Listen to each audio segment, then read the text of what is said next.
Welcome everybody to this meeting organized by Reform and Revolution to hear reports back from the delegation that DSA sent to Cuba to protest against the US blockade, to discuss with people on the ground, officials of the Cuban government, but also then comrades met interesting left-wing oppositional people. I'm excited to have Sarah Hurd here. Sarah is a member of Patent Roses and one of the chairs of the National Labor Committee of DSA and was on this trip. And to hear from Maria Franzblau. Maria Franzblau is a member of YDSA at Florida International University and Miami DSA. And Maria is also a member of the steering committee of our caucus, Reform and Revolution, a Marxist caucus in DSA. Before we start, I just want to also acknowledge, I think we are all super busy. We were involved in many protests against the war in Gaza, the atrocities committed there. We were protesting, obviously, against the siege of Gaza, against the occupation in the West Bank, against the apartheid state of Israel. And we demand that there are all the US support and aid for Israel. The occupation is ended immediately. I think a lot of comments were at protests yesterday. If you want to get involved, if you live as myself in the area of Seattle and Tacoma, there is a ship, a boat that was blockaded. There was a blockade of the ship in Tacoma. There are more protests today to stop this boat of bringing weapons to Israel. That's going on. There is also an exciting ballot initiative in Tacoma where some comments out today who missed this meeting. For renters' rights, a lot of other things. Obviously, we call everyone to get involved. But now we are here to hear from this exciting delegation to Cuba. I mentioned 44 comments went there, a number of comments from the NPC, our national leadership, but it was also a multi-tenancy delegation. So it was a whole variety of views on DSA's international work, how we should approach that was represented there. And I think it will be very interesting to hear from comments about that. The idea is that we give Sarah and Maria a lot of time at the beginning to explain what had happened. We've got 3 questions for them and give them time to respond to that. Then we will open up for questions and comments and bring comments back in there. If there are other members on the call, we also offer to other people to report here and give extra time, but also if you, after the lead-offs, and answering those questions, other comments who were on the delegations on this call want to have extra time, would obviously make space for that and hear other perspectives and views there. So our first question, and I would give it to Maria first and to Sarah. Our first question would be, could you describe for us the trip, the situation in Cuba under the US embargo? So 7 minutes, I would give you time after 5 minutes, and then after 7 minutes, we would hand it over to Sarah. Maria, if you could kick us off. Yes, I can. Thank you very much for the good introduction, Stefan. As he already said, I'm Maria. I go by she, her pronouns. I'm a member of Miami DSA, YDSA at FIU, and Reform and Revolution. Stefan already gave a little bit of background on the delegation, but yes, as many of you know, last week I was in Havana as part of this large multi-tendency DSA delegation, the first official national delegation to Cuba, and its main goal was to be a, as like the national organization called it, a fact-finding delegation to like assess the conditions on the ground in Cuba, interchange with various Cuban institutions, and to conduct normalized and respectful dialogue with various levels of Cuban society. And the primary focus of that delegation was on learning about the effects of the US embargo, or also known like in Cuba as like the blockade, and like learning a bit about like Cuba's socialist project. I would say, to kind of start with some of the positives, that in Cuba, our delegation had the opportunity to see firsthand what gains working people can make when they seize power and resources from the capitalist class. For instance, we had a chance to see a healthcare system by visiting a local community clinic, as well as a hospital, in which with free universal treatment and doctors ingrained in every small town and neighborhood, while in the richest nation on earth, people can't afford basic care. We saw an education system, having had the chance to visit, a primary school in Havana, an education system which provides a free quality education from primary school to university with a national curriculum without the fragmentation, incoherence, and racial segregation present in the American system. We also saw a religious, machista society which had just legalized same-sex marriage and adoption in the 2022 family code in Cuba, and had already secured long ago free abortion and gender affirming care on demand as part of their healthcare system, while states across the US roll back our most basic rights to bodily autonomy. So I would say that we saw a lot there that that there is to be a lot there to be inspired by, I should say. However, we also saw several economic and political crises in Cuba, some of which I would say were better addressed on the delegation than others. There's mainly like four. The first and the biggest one is the worst economic crisis in Cuba's history since the revolution, caused by the tightening of the US embargo under Trump and Biden, the after effects of the COVID-19 pandemic, and decreased oil imports from Venezuela. There's two, growing inequalities spurred by the government's increased allowance of private, small, and medium-sized businesses.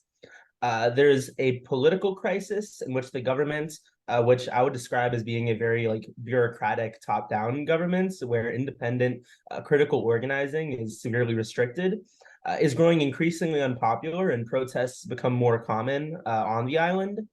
And that there is fourth, record waves of immigration as young Cubans increasingly don't see a viable future in their home country. If I remember correctly, the statistic is that 2% of Cuba's population has left in the past 2 years. I know that the number is correct. I need to check the specific span of years. But now, of course, these crises, particularly that of the political crisis and bureaucracy, needs to be put into context. That is, the context of what it means to defend a socialist revolution in a poor Caribbean nation 90 miles away from the most powerful capitalist empire in the world. But I also think considering all of these is necessary to understanding, the Cuban socialist project or anti-capitalist project or whatever you'd wish to call it. Because in my view, it's important to understand them because I think that the U.S. embargo and these various crises do pose a very big threat to the potential of the revolution or the survival of the revolution, and and just to the everyday lives and livelihoods of Cubans. So, for instance, I mentioned their advanced healthcare system, which is deeply impressive for their circumstance, and even impressive just in its own right. But within that healthcare system, there is also now significant shortages of medicine and basic medicines like antibiotics as a result of the economic crisis and the embargo. Within the education system, which we mentioned with as having being a very prioritized sector within Cuban society, and with teaching being a very esteemed job that the government spends significant amount of money and of its budget on. Even within that context, right now Cuba actually faces a shortage of teachers, and there's a significant number of teacher shortages in the education system. There is shortages of supplies that students need, to just do their schoolwork. And there's also a growth of private tutoring. Formal private schooling is, not allowed in Cuba. It's prohibited, which I think is good. But there is a growth of private tutoring and private services being offered by either individual people or by churches. And that's again another way that the effects of the embargo has kind of allowed creeping amounts of influence for capital into the country, not in a dominant form as it is in the United States, but in a way that we should be cognizant of, and that I think is, dangerous to their project. And just in general, in terms of people's the everyday effects on people's lives, there is just regular shortages of food, medicine, and other basic goods. There's water shortages, issues of regular blackouts, and generally just it's increasingly hard to get by in Cuba. So yeah, see that I'm coming up on time, so I'll end it off here. There's a lot more I wanted to get into on the political aspect of things, as well as the dynamics in the delegation, but we'll have time to do that in the further questions. So I'll leave it off there. Thanks a lot, Maria. Now, Sarah, please give us your take on the situation in Cuba and under the US embargo. Certainly. Well, thank you, everybody, for having me. I'm Sarah Hurd. I use she, her pronouns. And I'm going to try to follow what was, I think, very exhaustive and incredibly accurate depiction of what we saw during our time in Cuba. I would just like to kind of drill down on a few of the examples that Maria mentioned that I think being able to see some of this stuff in person is incredibly important for our understanding, because we can see, statistics all day. But witnessing things on the ground is kind of I think it was a transformative experience for a lot of the people that got to be part of the delegation. One of the things that I kind of wanted to delve into more detail on was the school situation, because, Maria is correct that there is a teacher shortage, but there were also 15 students in each of the classes that we visited. So their version of a teacher shortage is, oh no, we're having trouble maintaining our class sizes of 15. And like, of those people, that's a confusing statement. Should I continue? Yes, go ahead. Okay. But I think visiting the school was such an interesting example of just what a completely different context I think the Cuban people are operating under. And it was true that, the resources were limited. They were very grateful to get the, erasers and pencils and basic supplies that we were giving them. But in terms of the resources that they have that are I would say human resources, I felt a little bit jealous just as a product of American public schools. Their public school system is, everybody gets the same education up until I think age 15. And from there, you're kind of routed based on what your interests are, what your, and of course, I'm reporting what they were telling us, but, you're routed based on what your teachers have noticed in you as a student over your years of schooling, what it seems like your skills are. And then you're kind of guided along these paths and are able to pursue education basically as far as you would like to. So at the clinic that we went to, one of the people who spoke to us, she is a general practitioner and an optometrist and has a degree in healthcare administration because she continued wanting to expand her skills and knowledge. And that option was given to her, which it just felt like a system in which specifically children are treated as a resource and something that needs to be cultivated and adopted kind of by the people as a group of people that need to be protected. And coming back to the United States, first thing off the plane, I was at a restaurant and there was a baby just with an iPad playing Coco Melon on a loop, and I was like, oh no, we are really we're doing ourselves a disservice by abdicating responsibility for young people. And I was just really impressed by children in Cuba play. We saw them outside. We saw them doing algebra in the second grade classroom that we went to. Another thing that I just wanted to point out that I think Maria didn't really touch on, but I think was really interesting for our delegation was we did meet briefly with one of the higher ups in the CTC, the big union in Cuba. And I think our members were very kind of confused by the different ways in which workers relate to their union and their employers in Cuba. And this is something that we also talked to the members of the Latiza blog about, and maybe I'll circle back around to that later. But one of our members of our delegation asked, so what happens when workers go on strike? And the official was basically there hasn't been a strike here in 50 years. It's just not part of what we do. Which I think was very, a lot of our people were like, what do you mean you don't strike? But when, it's you are part of this union system that is almost, I think, like bureaucratized to the point of, there's a system for everything. And also they are kind of the boss of your boss. It's just a completely different environment to be a unionized worker under. And I think there's probably, some really good things about having those, systems that are kind of top to bottom, wall to wall. But it also means that some of the opportunities for workers to, express their needs, express their pain, is very different. And when we asked the members of LATISA, so like, what do people do instead? They expressed that people respond by just not doing their jobs. It's very hard to get fired in Cuba. And as Maria mentioned, some of them respond by leaving the island entirely.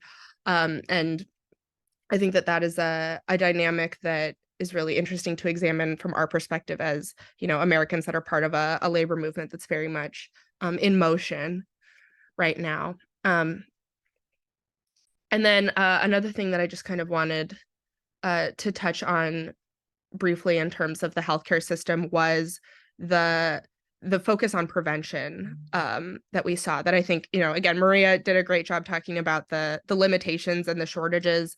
I didn't go to the hospital. Another group of people did, and said that they visited a dialysis clinic in which they were forced to reuse like filters that are supposed to be single use because they simply don't have access to this like essential medical equipment.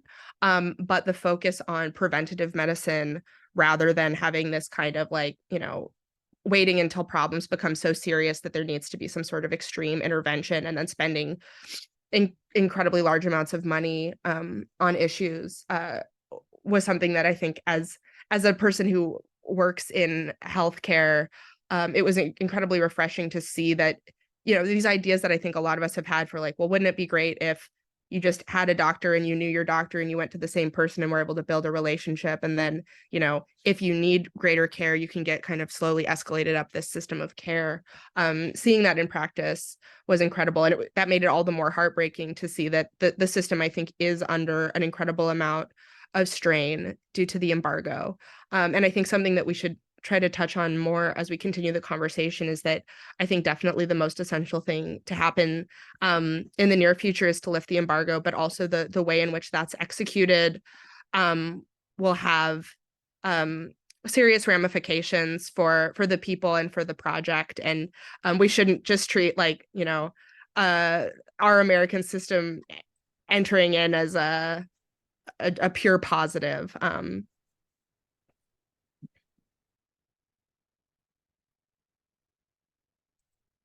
Thank you. Maybe Sarah, I put the next question to you first. So you've met in this as a part of the delegation with Cuban officials, and also you met activists from an oppositional left to the Cuban government. What's your take about the project to build a society beyond capitalism on the island? And what's the prospect you see for developing socialism on Cuba? What are also your what did the left oppositional people talk about? What's their vision? What's your summary of that? Yeah, well, I want to start by saying I think something that our delegation was very thoughtful about that I thought was a mostly good thing was I think everybody was very careful to be respectful and not come in with a kind of like chauvinistic, we're pointing out all the things that you're doing wrong and like this isn't perfect socialism, why aren't you doing XYZ? Why isn't all of this better? Which I think was very good. A conversation that I had with a comrade last night that I thought was really interesting. He was talking about the Venezuelan process and how there's kind of a term in Venezuela, I think it's called like proceso, which refers to the fact that like the socialist project is kind of something that is always ongoing and an iterative process that people are all kind of expected to add to and contribute to. And I think that when we spoke to left critics, many of whom were members of the Cuban Communist Party, something that seemed to be part of their critique was that because there is this focus on defending the revolution, there can be a little bit of it almost sends a message to people that it's like, this is a thing that was already made and already put into place. And it's our job to, to defend it. But less so is it our job to like, invent new things. And the Latiza Collective specifically, I had read a piece that they wrote, which was called, I think, like, We Need to Return to the Future, which was talking about the ways in which under Fidel, the Cuban Communist Party had been very kind of creative and flexible, and they were urging kind of a return to this more proactive and less defensive posture of the party. I will say that for the most part, it felt to me like a lot of the issues that we were running into, including, some of the aftermaths of the major protests that happened in summer of 2021, are very directly connected to the blockade and its effects. I think I really commend Maria, and I'm sure she'll talk about this more, for really taking a stand over the treatment of people who were arrested during those protests, and not letting the Communist Party off the hook for the ways in which I think they were maybe not living up to their values and our values in terms of the treatment of those people. But a lot of the critiques that we saw were not so much like, oh, we've got to throw these people out, although it sounds like there is increasing numbers of people, just, regular Cubans, who are increasingly critical of the government. I was the critiques that we saw from these left critics were all like incredibly nuanced, and a lot of them that were most interesting to me were kind of focused on one member of Latiza said it feels to a certain extent like our government is trying to maintain socialist distribution, but is kind of giving up on socialist production, which I think rang true based on what we saw in the country, which was, as I think Maria referred to, this growing kind of like tourist industry, in which you can make significantly more money if you cater to, to visitors, to people who are trying to eat at restaurants, go on tours, buy tchotchkes, that sort of thing. And that does, I think, have a risk of really recreating a lot of the inequalities that we experience and almost don't even notice living in the United States, but that is something that's part of what made being in Cuba so refreshing, and made people on our delegation say things like, oh, I felt like I could like sleep better and breathe better there. And that's very much worth protecting. I do just want to say, I, for the most part, was very impressed by the presentations that we got from different parts of the Communist Party, especially when it came to the COVID vaccine, and their efforts to combat climate change.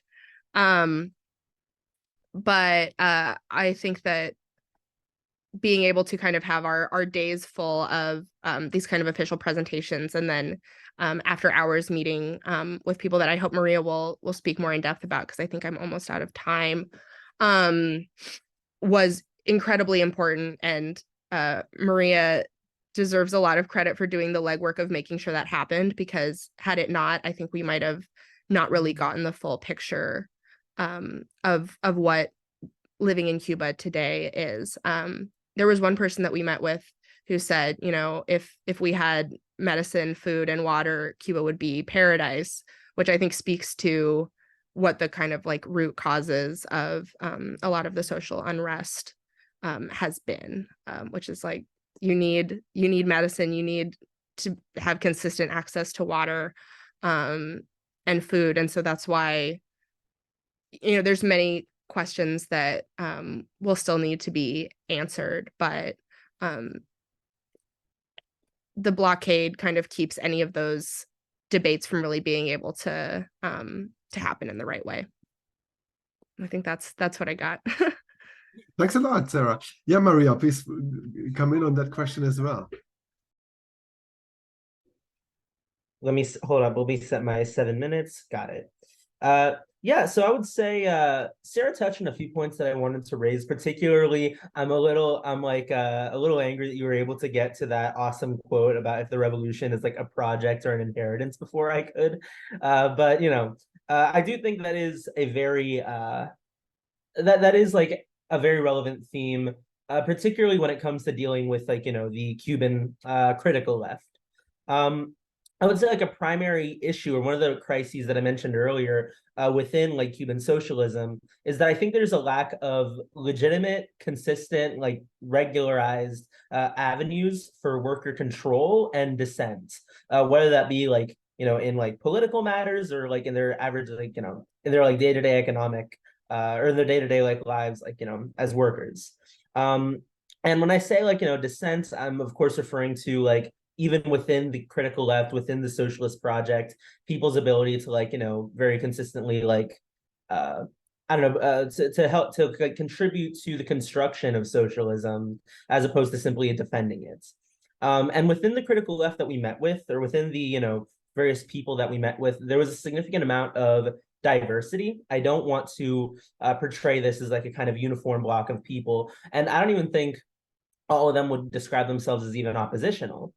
So for instance, we had a chance to speak with Michael Vivero, who's an independent journalist and LGBTQ activist. He would describe himself as a socialist, and he took a sort of very critical stance on the Cuban government. We had the chance to speak with members of La DSA Collective, which is an independent, or they would say autonomous voice, and one that is like has its criticisms, but they describe their project as happening within the revolution, and like that they are like members of the Communist Party. I also didn't have the chance to meet with, but I have spoke with Frank Garcia Hernandez, who's a prominent like Cuban Marxist and Trotskyist writer who is like very like much more critical, and they've all experienced kind of different levels of response. So that DSA has been mostly okay and mostly not, kind of toes the line, I think, of like what they're able to do and not. And like whereas Michael and Frank were both like arrested for participating in the 2021 protests in Cuba. So there's a lot of diversity on this left. In terms of general themes, all of them agree that the US embargo is like the primary impediment on the island's economic, social, or political growth or advancement.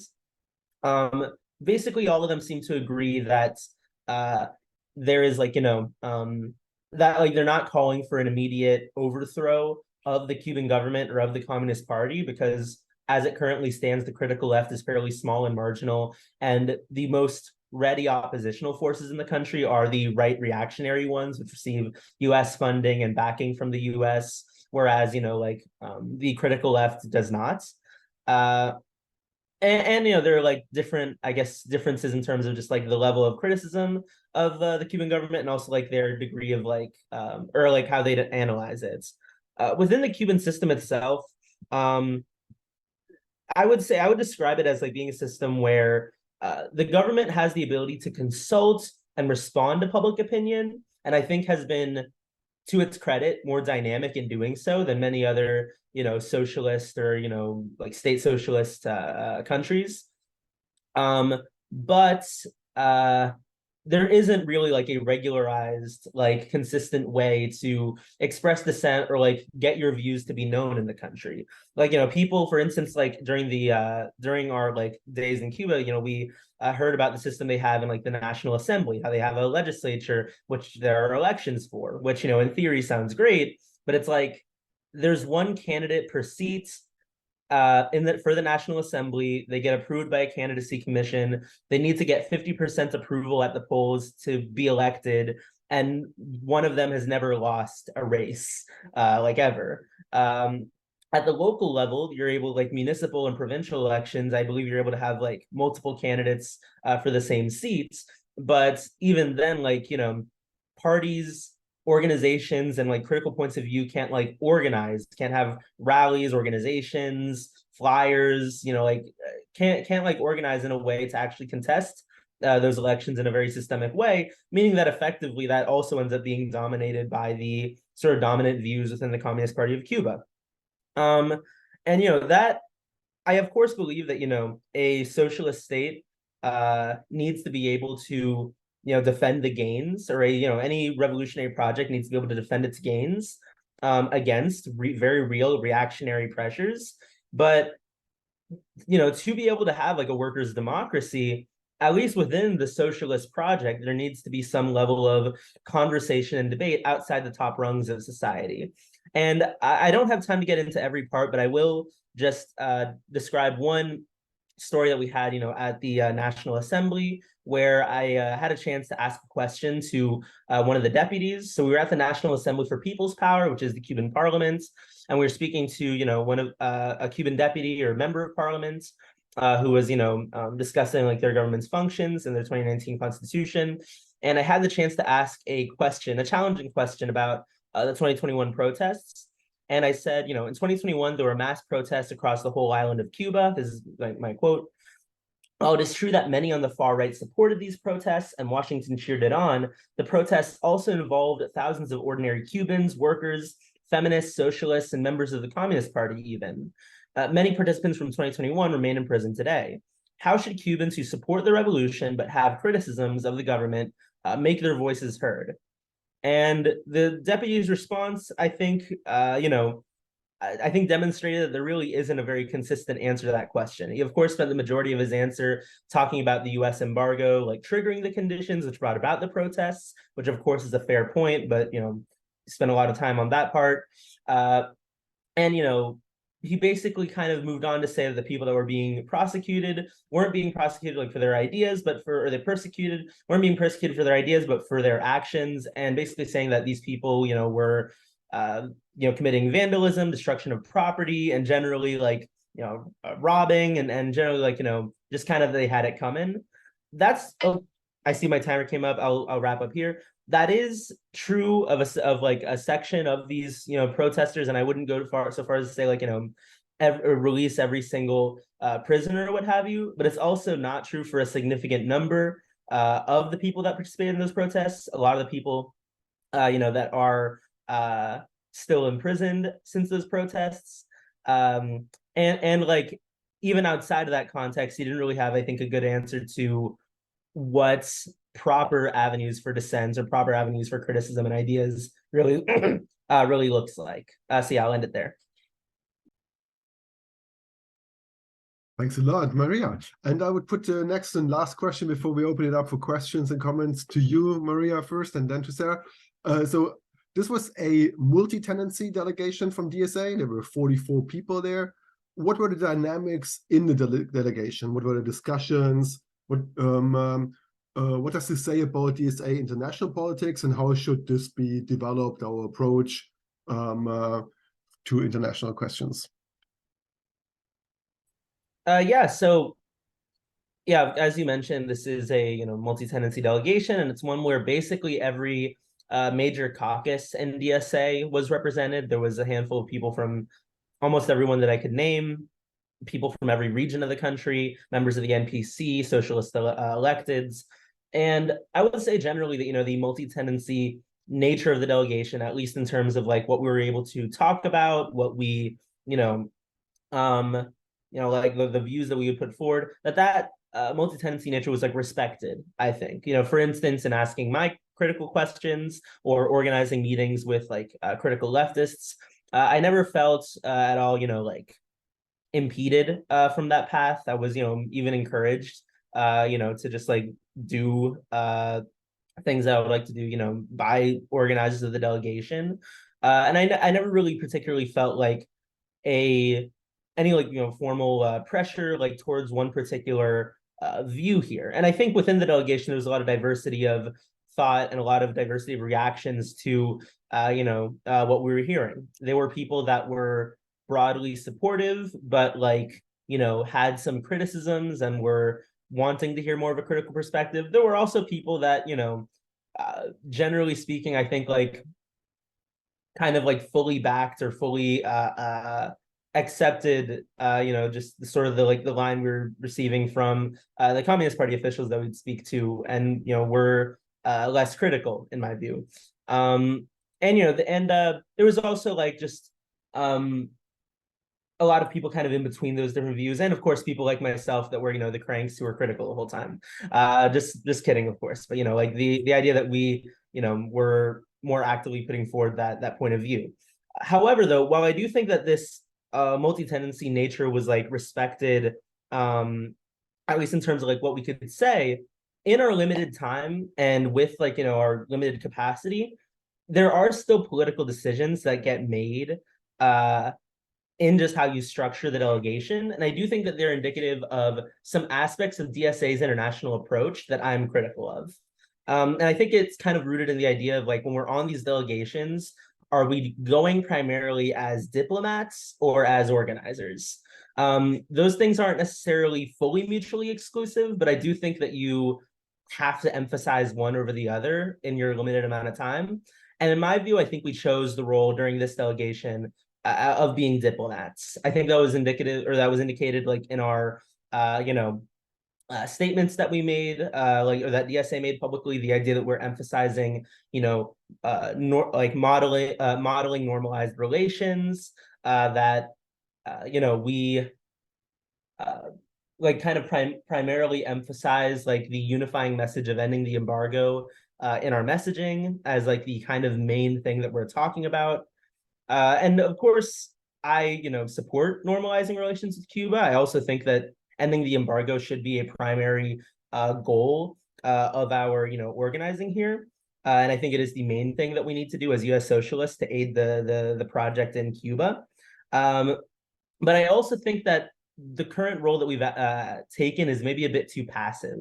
In the delegation, a lot of our meetings took the form of being lectures or presentations that we'd receive from various officials and institutions that we would meet with. We'd have an opportunity for some Q&A, and then we'd kind of move on to the next one. And it was kind of very didactic, and us receiving a lot of information from one kind of particular official line, and kind of moving on through the day and continuing to I guess accept that. And I think that the official line of the Cuban Communist Party is one that we should hear. It's one that we should be exposed to. I also think, though, that in order to get a full understanding of Cuba's socialist project, I think that we need more than that to really be engaged. And not in a abstract academic sense, but in the sense that if our socialist projects are dependent on each other, our successes are dependent on each other, then we should be invested in each other's successes. We should be invested and engaged with trying to understand the full complexities of the crises that are faced in this political system. I think we should be aware of the internal debates that go on within the Cuban socialist project, and actively seek to learn from each other's successes and failures, to be able to collaborate and strategize, to be able to give and receive criticism where it's necessary. And I think that, in my view, I think that requires a bit more of a dynamic engagement with the Cuban Communist Party and with ruling left or dominant left parties anywhere that we go. And that I think that also requires meeting with and hearing independent and critical left voices that can offer an opposing viewpoint and help us advance our understanding. Again, not in an abstract sense, but to actually help us learn from and implement these lessons from the revolution, and also to aid our ability to organize against the embargo in the US. Let me see. How much time do I have left? Damn, there's a bunch of examples I wish I could go into. I'll just say there was one one thing that kind of came up throughout the delegation is that whenever we would ask, or anyone would ask, a kind of direct question of what advice would you give to US socialists, as we're organizing, oftentimes any person who was officially with the party, or who worked in the state, they would kind of give us a bit of a non-answer to any of those questions, or kind of avoid giving any advice regarding our socialist project. And people on the delegation, I don't think we ever got an official answer as to why. People on the delegation speculated that this is because, if they were to do so, it would be like an international incident, or, that it would be like, not, it would be a bad look for them to be caught, giving us advice. I think that's a fair enough concern, but then that also kind of raises the idea of like, but then what is it that we want to get out of the delegation? What is it that we want to learn that's different? Because I don't think it's just a matter of learning that the embargo is bad and getting a chance to see it up close, because that, while it's valuable, I think that we have that information and we generally all agree with those points. But I think it's also that we need to like come away with like, sort of, there's my timer, come away with like some more constructive lessons that we could actually implement. And like, and I think that includes a critical view, but still, ultimately a supportive one. Yeah, I'll end it off there. Thanks a lot. So Sarah, please wrap us up for this first block before we go to questions and comments. What's your take on the dynamics in the delegation, and what's your take on DSA's international work? Yeah, well, to start off, I just wanted to respond to a few things that Maria brought up. First, kind of the feeling of it being more of a diplomatic visit than an organizational one, and I think that that's fair. I also think that one of the things that I felt on the trip was very much that we were guests of the Communist Party, and I think that kind of vibe informed the way that everybody kind of acted. I also think that there were 44 of us, and I think had it been a smaller delegation, there might have been more dynamism, more back and forth. But when you have 44 people that you're herding around a city and trying to give a ton of context to, because I think another feature of our delegation was there was a huge mix of levels of understanding of just kind of the basics of the Cuban project that they had to kind of cater to. So I think that, this feeling of we are being shown around by this government kind of influenced the way people engaged. And I think that the solution to that is not that, there were problems with the way this was organized, but I think it just means that all of us should probably plan an additional visit with a different focus and more time for one-on-one conversations. Because when we did have the opportunity to engage, either in small groups or as we did with the Latiza Collective, in a way that was able to be kind of like very back and forth, more conversational, I think that was very beneficial. And I do think that there were probably people in our delegation who were a little bit more high profile than Maria and I, that maybe during kind of some walk and talks or during some of the downtime, we're able to have some of those more nuanced conversations with people than was possible when we were doing a kind of like 1 to 44 person dialogue.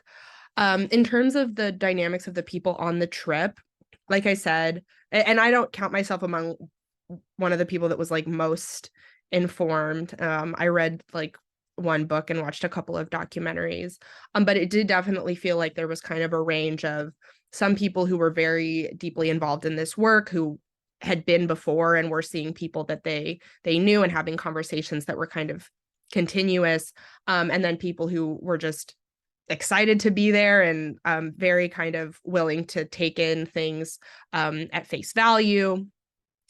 In terms of the vibes, this trip had better vibes than most DSA spaces I've ever been in. And I don't know to what extent that was because everybody was on their best behavior, or, it felt kind of like a class field trip or something. But I was incredibly relieved at just the ability of everybody to get along with each other, to really feel like DSA is one team that are all kind of invested in the same stuff. And it made me very hopeful for the future. Another thing that I kind of noticed on the trip and have also noticed afterwards is that it did feel like I was trying to have conversations with people, on the bus or in the back row of different events that we went to, and people seemed a little bit hesitant to kind of engage critically. But since we've returned to the United States, the people that I've talked to have been more willing to kind of have those more nuanced conversations, which makes me wonder whether they were just more aware than I was of who might be listening in on our conversations. To that point, there were certain people that were critical on the trip who kind of described, said, oh, we have these minders that are with us all the time.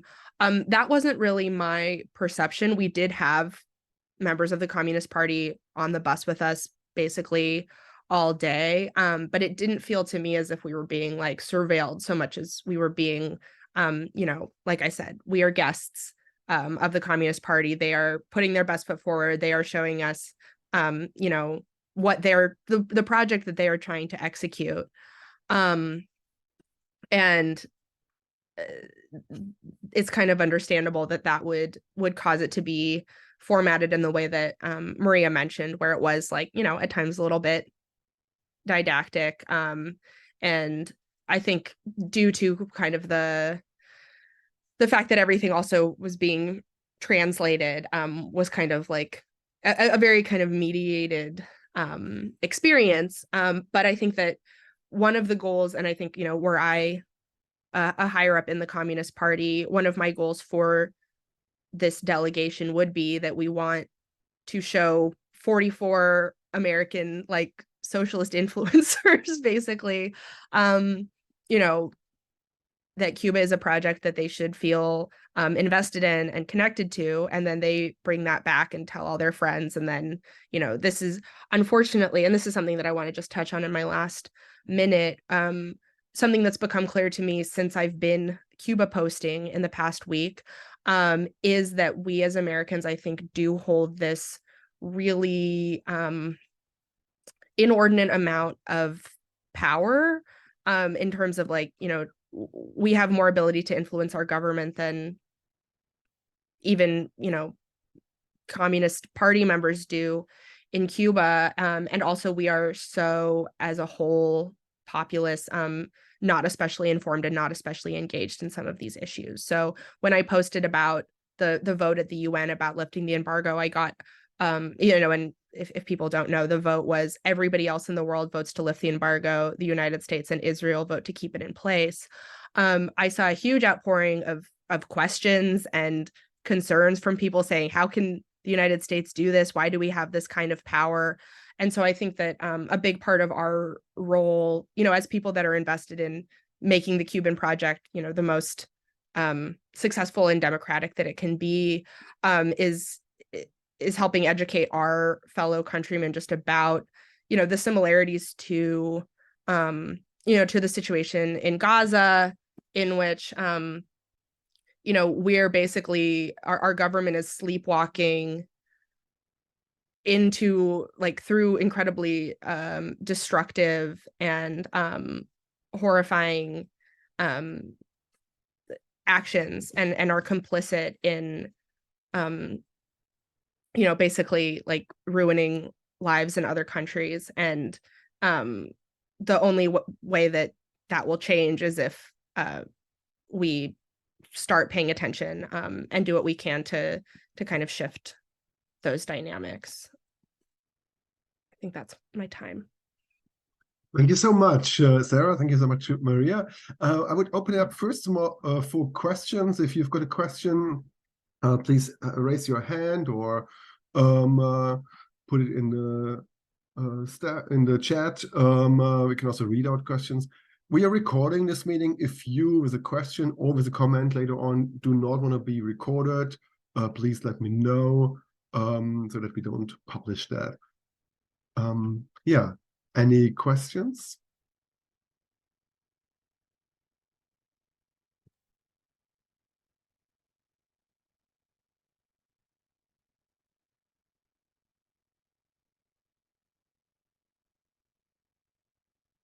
Aiden.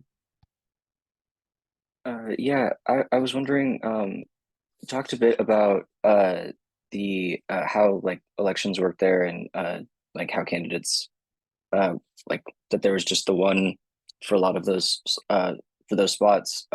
Did you get to learn anything about like a little bit more about how that process internally works, like inside of the party? Thanks a lot. And maybe let's collect some questions. There is one question in the chat. Are there worker cooperatives in Cuba? Are there more questions? Robin, please go ahead. Hi. My question is, I'm sorry if maybe this was addressed earlier in the thing. I was a bit late coming. Um, uh, my question is, I'd like to know a bit more about the DSA and sort of their approach to sort of being critical while also being sort of part of the movement, being in the what I think that's in like I'd like to learn more about, like, do they have like a stuff to read on about them or anything like that? Thanks.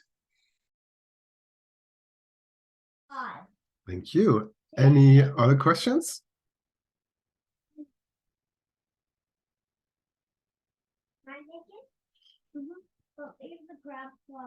Sarah and Maria want to come back on those questions? Oh, Philip, let's bring Philip in before we give it back to Sarah and Maria. Yeah, just a question is, was there any, I'm just curious from your experience there, if the embargo is ended, which obviously I agree with what people are saying, that's a key thing to fight for, particularly for us in the US. But did you have any assessment of what would happen if the embargo, I think Sarah, you sort of pointed toward this a little bit. I wonder if you could talk a little more, what would be the impact if the embargo ended, and would,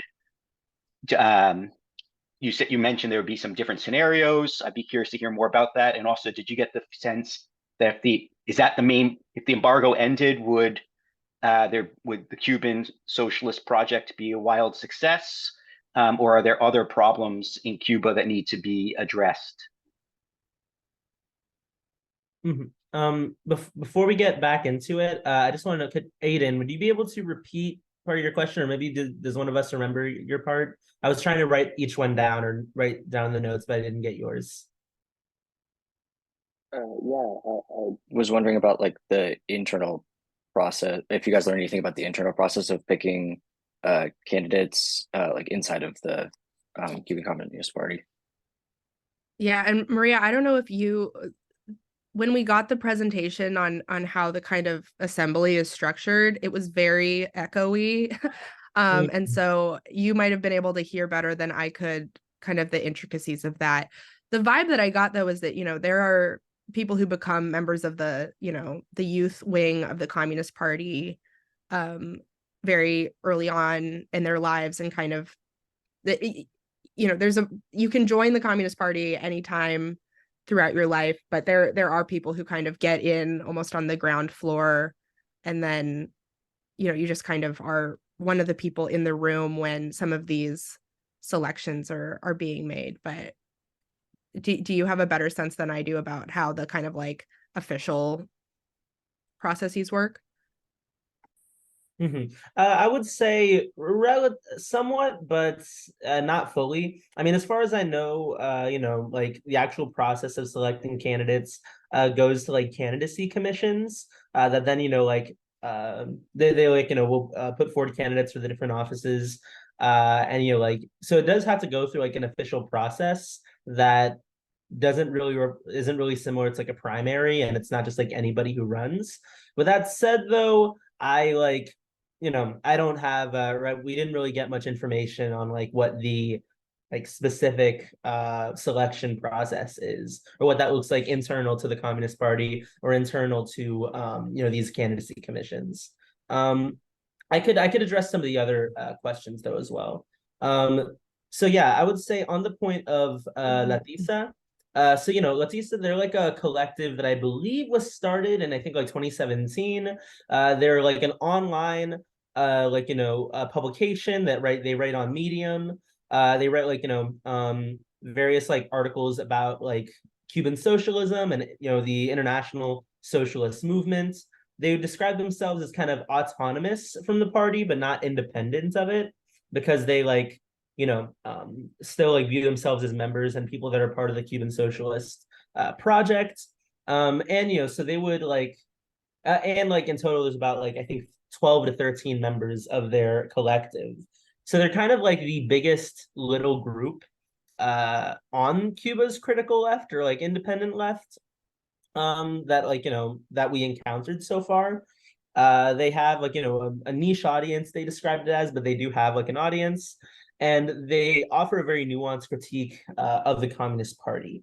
I would say in terms of like how they relate to like the states, that in general there's something of, I don't know, of either a somewhat softer they offer a somewhat softer critique, I would say, than for instance Michael or Frank Garcia Hernandez would, the other people that I have had contact with. For instance, they didn't participate in the 2021 protests, though they did write articles like that were some like at least partially critical of the government's line on those protests.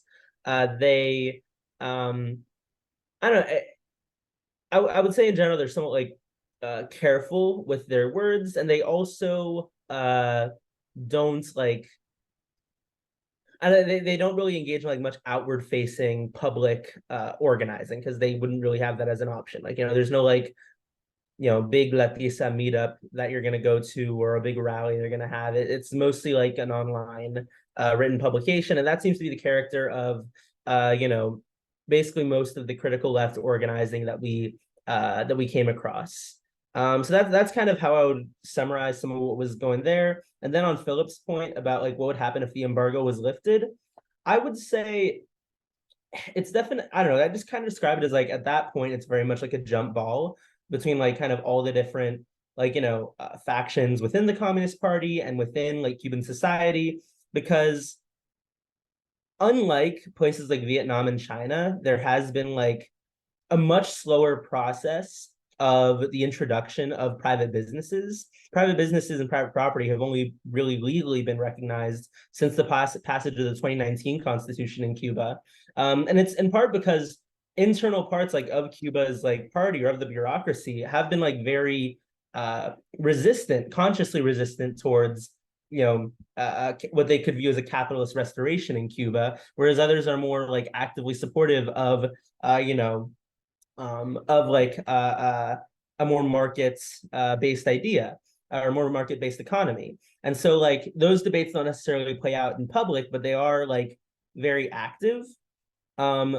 With that said, though, I do think that in general, from what we heard, for instance, from the deputy foreign minister that we met with during the delegation, that he seemed very eager about the possibility of private capital being able to come into Cuba for understandable reasons, because their economy is in such a poor state right now. But as a result, like, I do think that if we can successfully lift the embargo, or when we successfully end the embargo, there will be a very like strong struggle within Cuban society over what specifically that looks like, and to what degree working people actually have a voice and control over what that process looks like. And in my view, like, in ending it, we can help to empower the critical left sectors. We can empower, people to actually have more room to navigate and to negotiate and to think of ways that they could improve their society.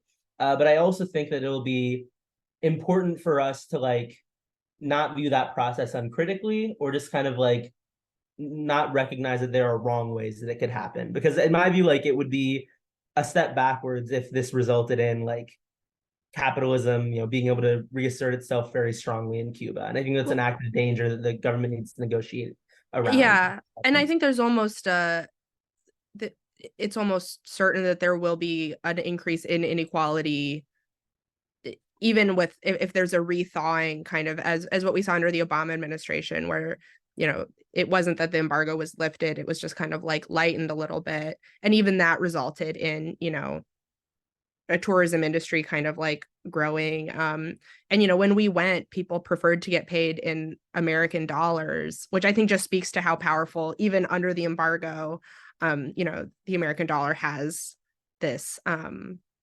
incredible power. So I almost think what's more likely than like, one day it's just like changes overnight, is that there will be, less political will to hold the line on stuff related to the embargo in the United States, and more pressure from other countries as we kind of enter a more like multipolar international period. And I almost think that a kind of maybe gradual process is might be preferable, just in terms of giving structures time to adjust and avoiding a kind of like, I don't know, what is it, like shock treatment, or like a kind of harsh switching of systems. But it's also going to, I think, yeah, really depend on the ability of the Cuban people and the Cuban government to shock therapy. Thank you, Robin. You know, because I think one of the things that I noticed a lot in Cuba is how much of those systems depend on having a different like culture and a different understanding amongst people about how they relate to each other, and like it's almost like a values issue. And so often when we were hearing about some of these different projects, and I was thinking about like, oh, how would we implement that in the United States? It was like, well, first of all, we would have to completely change the way Americans think about how they relate to their government, how they relate to each other, how they relate to public services. I mean, and it will be really interesting, I think, to see how resilient that kind of culture is. Thanks a lot. If anyone wants to come in with a question or comment, please let me know. Raise your hand, put it in the chat, and I can call on you. There is an additional follow-up question in the chat on terms of authoritarianism. Was there any talk about non-democratic elections and censorship, free speech, and such? Maybe you could elaborate on that. I would have a question. You mentioned that the opposition, some of the opposition forces that you spoke to, do not call for, so to speak, regime change or bringing down the government or whatever. But what are their positions? Also, Latisa and Sarah put the link to the blog, the medium.com blog from Latisa, in the chat if you want to check this out.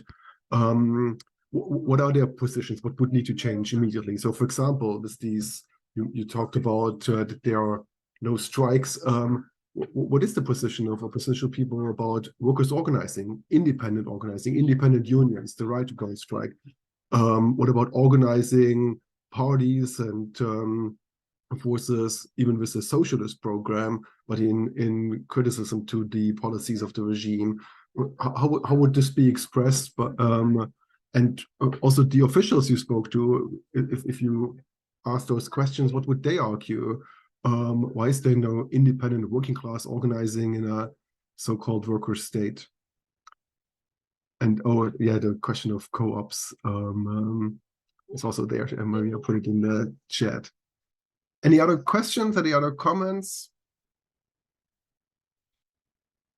Just to kind of start, and I hope Maria will take over for me on the question of you know, what kind of reforms are the critical left calling for. Something that struck me was that we were really talking to a lot of people who you know, were born into this political system, and especially when it came to the question of like, why aren't more people going on strike? It was almost like they were like, what is that? Why would people do that? Like, what? It's a completely different like context to grow up in. And oh yeah, Elizabeth, do you I think you might have a take on this, considering that Elizabeth, who's in the chat, actually attended the speech by Cuban president that we skipped. Elizabeth, are you able to get on mic?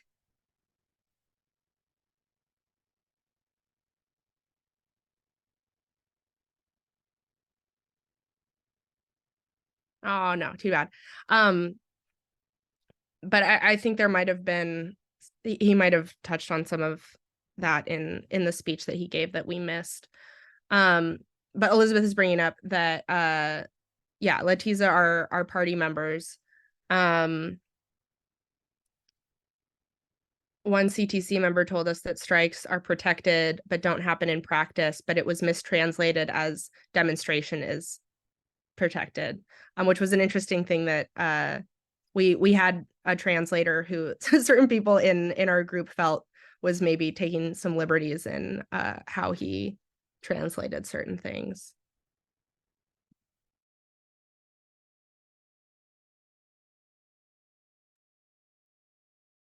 Yeah, I can come in on the point. I would say regarding the translation issue, this got brought up during the delegation.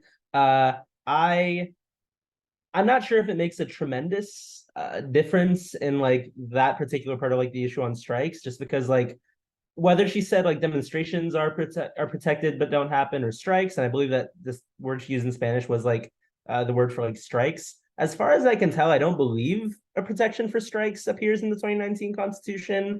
And in either way, it's still true that they don't like happen in Cuba. So I don't know. I'm not, but that's a separate point though. On the parts of like the two questions, I could start with the one on like the reforms that the critical left wants. I would say I've heard different things from the different sources that we spoke to. So, for instance, from Michael Vivero, he basically argued that the vast majority of reforms that he might want are somewhat foreclosed upon during like, or like that they're basically like not very possible while the embargo remains in place, because it's difficult to have a very dynamic system while it's currently being starved. But his immediate thoughts were, like even before the end of the embargo, the things that he would advocate for are the release of political prisoners and greater freedom of association, like the ability to, like freely like protest and things like that, and like like freely associate. That was like one point of view. Not to say that I necessarily agree fully with that view. Like I wouldn't necessarily advocate for the full release of all political prisoners. But like that was like one that he put forward. Members of Latisa Collective brought up the idea that like they support, working people having greater control, and like the way they put it is like popular control over over like the tourism industry and over like the greater presence of like private markets in Cuba, and actually having a greater degree of like a greater degree of like say over that. And then I know also from like the Comunistas group, the one that Frank Garcia Hernandez is involved in, that they've advocated for like workers' democracy. Like they wish they're like actually empowered. They want actually empowered like workers' councils making democratic decisions at the local level in Cuba. Like without without like imposing a particular like party line, or like really limiting what people can advocate for. And so like there's different views generally and different ideas for reforms that are put forward, but the common themes I would say are that people I think like want a greater democratic say for working people, and particularly over the implementation of like or the introduction of like private property and private industry in Cuba, greater opportunities for like public dissent, I would say, or at least that was the case from Michael and from Frank. And like and that they want like significant reforms of their existing system, but not necessarily like the end of like of the government or the end of the Communist Party, are sort of the consistent themes. It's just kind of differences of like how drastic the changes they want are. Regarding this kind of leads then into the talk of like, was there any talk about non-democratic elections and censorship? I would say within the official itinerary, not really. Like when we were at the National Assembly, when we spoke to, for instance, like, various officials like Mariela Castro, generally speaking, the line is that, Cuba is a socialist democracy. That is a different, model than US liberal democracy, but it is still democracy. That is like, and people do have the ability to make their voices heard. They have the ability to express their opinions fully. And like, there's like a full range of like democratic debate in the country. From everything that I can tell, from the functioning of the government to everybody that I spoke to, who's not officially in the delegation, to like I don't know, just what I've like, basically all indicators seem that like that isn't really the case, and that the vast majority of like, you know, Cubans and even like Cuban government supporters wouldn't necessarily describe it as a fully democratic system. I mean, you know, for instance, like with the elections, I mentioned how like there's been virtually no competition for the National Assembly elections, how at the local level, like it's kind of impossible to like systematically organize for major changes in society, or you know, at the at that level, because like you can't really organize. And there's even been instances of like, you know, the government like acting against or like actively trying to prevent like more critical or like dissident candidates from running for those elections. In this case, of course, you know, like I believe these weren't left dissidents, but like, you know, just like more general like oppositionists to the government. But either way, though, that's more my point in bringing that up is to say that like the idea that this is a free system that anybody can plug into, this isn't really the case. And I think that that doesn't mean that we can't have a real debate over why that is, or the way that the embargo has influenced that situation. You know, there's a very famous poem by, Eduardo Galeano called Fidel, where he talks about Cuba's system. And, you know, he says like, it's true that Fidel, like his enemies say that he was a king without a crown and that he confused unity for unanimity. But it's also true that, Cuba, like the revolution has always like been punished, and it amounted to what it could be under the circumstances instead of what it wanted to be. Like that is kind of like the more common justification, the more common argument for their system and why it needs to be that way. And I think that I don't know, I think to have a more serious and grounded approach to the to like these debates and to our understanding and our positions on Cuban socialism, I think that we should have a more grounded view that starts from the acknowledgement that this is a very bureaucratic, top-down, and I would say undemocratic system. And from that point, talk about like why that is and like, you know, what we would do to address it, versus like just kind of accepting point blank or repeating point blank the like party line that I think is inaccurate and not accepted by most people. So yeah, that was my points. Thank you. Does anybody want to raise any other question or comment? Otherwise, there's one question in the chat. Did folks talk about the 2022 Family Code referendum?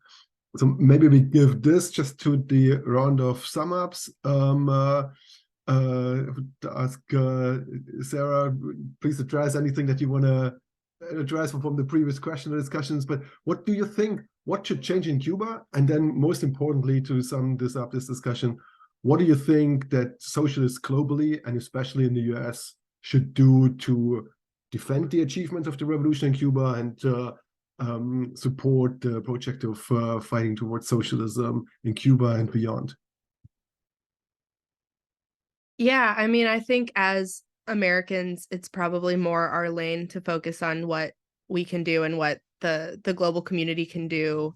And, you know, when we continue to have hopefully conversations with some of these people that we talked to on the trip, we can share our knowledge with them and encourage them to take whatever actions they believe make sense in their context. But I leave the trip feeling pretty hopeful about us ending the embargo, maybe not during a Joe Biden administration, but we are seeing some shifts in the United States that I think are relevant. You know, I think Bob Menendez is probably going to not have as much power and sway in the future as he's had in the past. We talked to a comrade from Florida, and when I referred to Florida as like, well, it's, you know, it's a swing state, so they have to pay attention to what Floridians think, she was like, stop calling Florida a swing state, it's a red state. And, you know, if the Democrats just give up on trying to, you know, get Florida, then maybe we can stop having that have such an influence on our political system. So I think that there's a lot of room for, you know, at the very least, a thaw in the next few years that allows more Americans to visit Cuba, which then I think will kind of lead to other effects of normalizing relations and hopefully, the slow lifting of the embargo. In terms of Whitney's question about the family code, we had a very interesting presentation on the family code. And one of the things that I thought was most interesting was Mariela Castro talking about how a lot of the roots of the policies that became, kind of written into law in the family code, people have been having conversations about and been interested in instituting for decades. And it was just kind of a matter of having those conversations with the people and bringing kind of public consensus to the point, to the same point that some of these activists, like gay rights organizers and trans rights organizers had been pushing for a long time. An interesting thing about the family code is that it was nowhere near like a 100% everybody's on board resounding victory. There was a pretty considerable amount of dissent, which I think is going to be interesting in terms of implementing it. But I also think that it should be a model for our policy in terms of recognizing that families have a lot of different shapes and makeups, and that can and should be respected under law. From what I saw, there wasn't, I didn't witness a ton of backlash, although I think we heard a little bit about, churches and other kind of pushback within Cuba against it during the referendum process.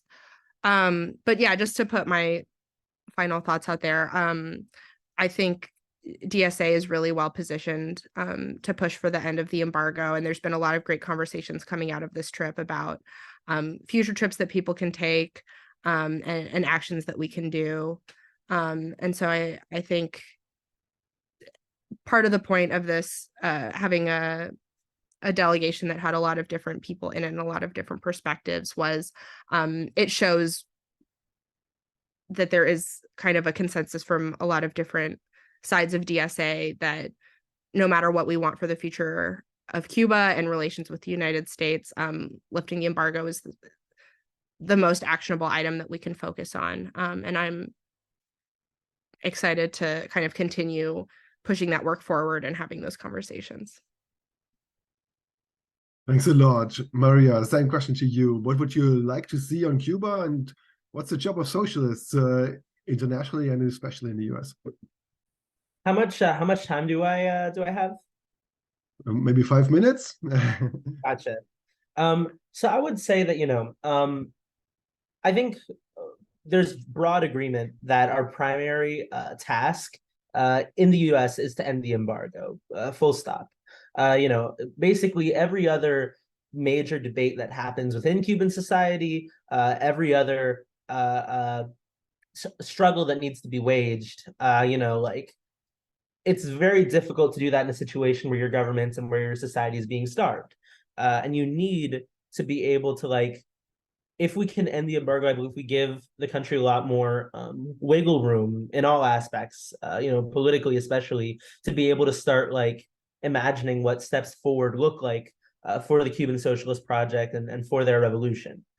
But I also think that as socialist, and in my case as a revolutionary Marxist, that I don't think that we can be fully aloof to the decisions and the debates that take place within Cuban society and within their projects. Because if we understand that capitalism is a global system that is organized internationally and that defends its interests vigorously, violently, and internationally, then I think that it's then incumbent upon us to not just support each other or offer solidarity to each other, but to be actively invested and engaged with all of our successes and failures, all of each other's successes and failures, and actively engaged in even the internal debates that are going on.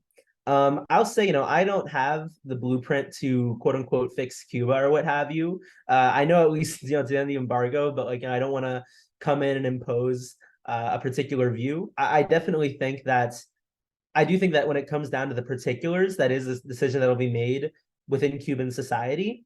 I'd say in general, I think that it is imperative for the survival of the revolution that there be a greater democratic say for workers. And like, for socialists and for people to feel like they have a real ownership of the project as opposed to just defending an inheritance.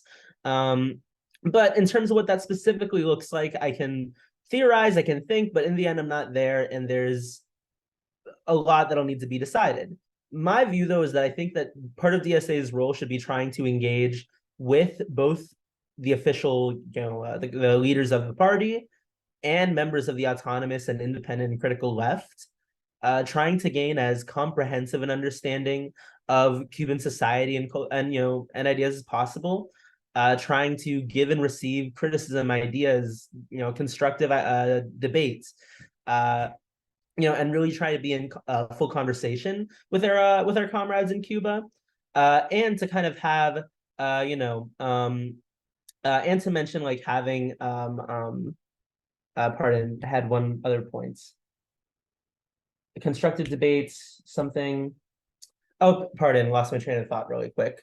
And like to be able to like have our own organizing in the US be more have like a grounded analysis and like be put forward our messaging in like an understandable and defensible way that like working people can understand, and so that we could like make the best case that we possibly can for the embargo and for against the embargo and for socialism, even in a context like a place like Miami where it's very difficult to do so. I also got a text from Tom to remind me to mention this very important point, and thank you very much for doing so. That another important thing that we're also organizing for, that while ending the embargo as a whole is the primary goal, another thing that is very much easier for the US to do, that we are actively, that our administration is currently choosing not to, is to take Cuba off the state sponsors of terrorism list. We have Cuba on this list when they don't sponsor terrorism. There is no reason for them to be on that list. And as a result, it plays a significant role in scaring away diplomatic relations with Cuba and any, like investments in Cuba, even though we, of course, have our criticisms or our nuances about like private capital. It basically like is this great inhibitor on Cuba that has only worsened the situation. Biden promised that he would be taking Cuba off of the list, and he has failed to do so far. And so that I think is another like aspect, another thing that we want to push back on. So I see that I'm coming up on time, so I'll just end off here. I think that a comprehensive approach to ending the embargo and advancing the cause of socialism requires us to organize strongly against the embargo and against sanctions on Cuba to get Cuba off the state sponsors of terrorism list. But in doing so, I think that we need to have a critical analysis and to also be engaged with the critical left and the party. So yeah, that's my view. Thanks so much. It was really great. We heard from Sarah. Sarah Hurd is a member of the, she's a co-chair of DSA's National Labor Commission and a member of Bread and Roses. And we heard from Maria Franzblau, who is a member of YDSA at Florida International University and Miami DSA. Also, Maria is a member of our steering committee of the Reform and Revolution Caucus, a Marxist caucus in DSA. We organized this meeting to give people a chance to hear from this delegation. I think it was great that DSA set up this multi-tendency, this delegation of 44 people. It was great that you two went there and gave us some insights and reports there.